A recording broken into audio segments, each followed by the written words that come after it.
कदम नहीं है, लेकिन वो तो प्रधानमंत्री है, उनकी सरकार है, ताकत है उनके पास, सारे महारथी हैं उनके दरबार में। हमारे वाले भी छोड़ के उधर चले गए हैं, और सिर्फ एक ये वजह थी कि भिड़ गए।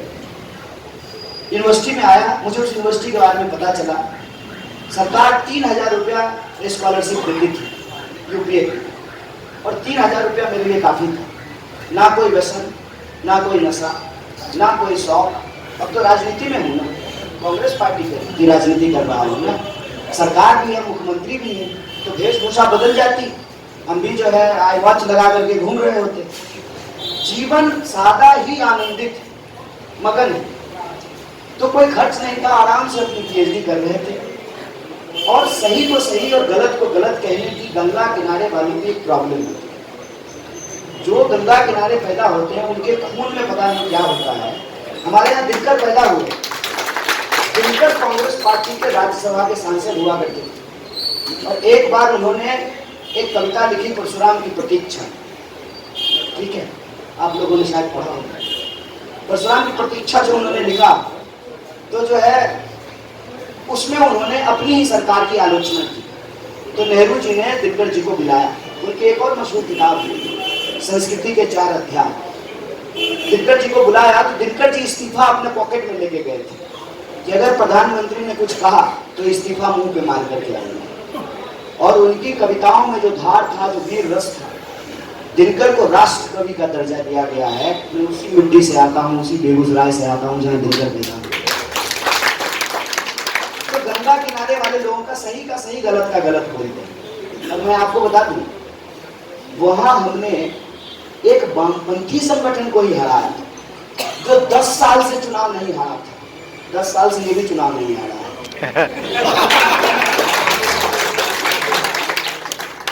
हराया उसको, और अकेला चुनाव लड़ा था, आगे पीछे कुछ नहीं, 3-4 लोग अकेला चुनाव लड़ा, चुनाव जीत गया।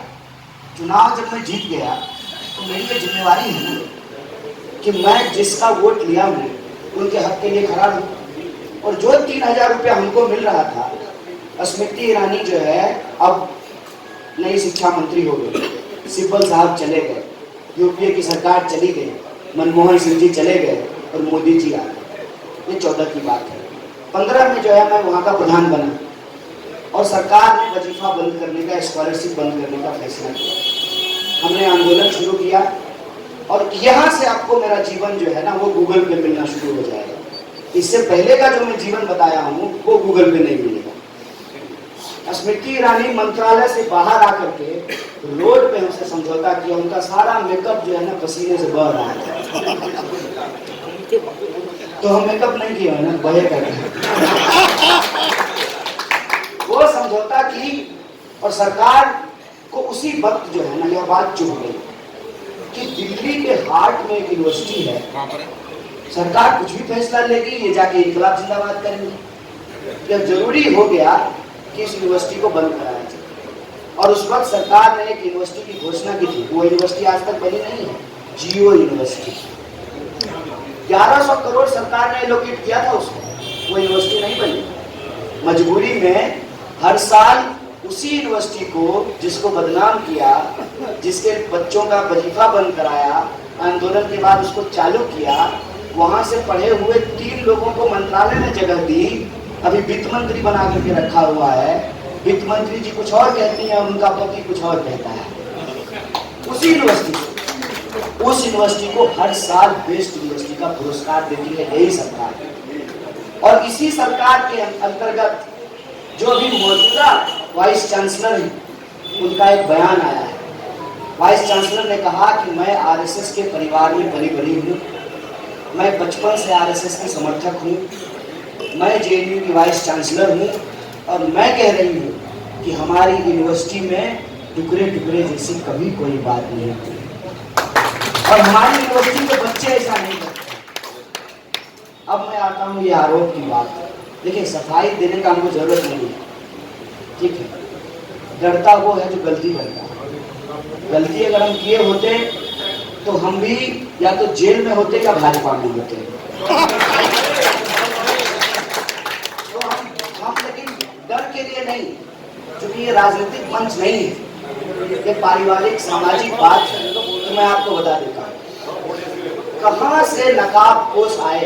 हमारी यूनिवर्सिटी के लड़के नहीं थे जिन्होंने आपत्तिजनक नारेबाजी की। लेकिन सवाल यह है कि अगर यहाँ कोई आपत्तिजनक नारा होने लगे तो मीडिया को पहले से कौन बताया, मीडिया वहां कैसे पहुंची हुई थी। और वो जो यूनिवर्सिटी है, उस यूनिवर्सिटी में जो चीफ सिक्योरिटी ऑफिसर होता है, ये मैं आपको अपनी यूनिवर्सिटी की इंटरनल चीजें बता रहा हूँ क्योंकि मैं उस यूनिवर्सिटी का प्रेसिडेंट रहा। उस यूनिवर्सिटी में लगभग, जब मैं प्रेसिडेंट था, 140 देश के विद्यार्थी पढ़ते थे। स्वाभाविक रूप से सरकार यूनिवर्सिटी को ऐसे तो नहीं छोड़ेगी, उस पर नजर रखेगी। तो उसका जो चीफ सिक्योरिटी ऑफिसर होता है वो आर्मी रिटायर्ड कर्नल होता है। आपकी जानकारी के लिए आज बता देता हूँ, मैंने आज तक ये बात न मीडिया में बोली न कहीं बोलता हूँ, क्योंकि मुझे जरूरत ही नहीं है अपनी सफाई करने की। अगर मैं सफाई दूंगा ना तो लोगों को लगेगा कि गलती किया, इसमें मैं इनके सामने सीना ठोक के खड़ा हो जाएगा। लेकिन आपको बता दूं, वहां पर आईबी डिप्लॉयमेंट होता है। क्या पता कहीं और देश से जाए कोई पढ़ने के नाम पे हमारे देश का इंफॉर्मेशन बाहर कर दे। तो हमेशा chief security officer retired army colonel होता है। और एनडीए का नाम आप लोगों ने सुना है,